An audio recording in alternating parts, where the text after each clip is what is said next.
Bună tuturor, bun venit la un nou clip. Astăzi vă voi arăta încă o metodă prin care puteți face Robux gratis, așa că hai să începem!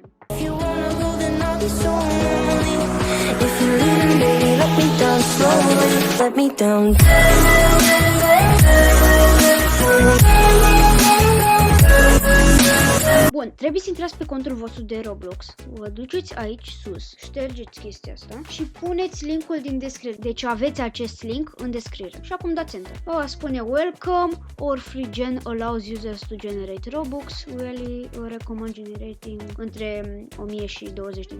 Dăm ok. Ne va apărea cum să deschizi bookmark-ul. Bookmark-ul este chestia asta de sus, deci Ctrl Shift B. Deci dacă n-aveți aici sus ceva, trebuie să apăsați Ctrl Shift și B în același timp. Și ați văzut că a apărut chestia asta. Aici o să aveți acest butonaș.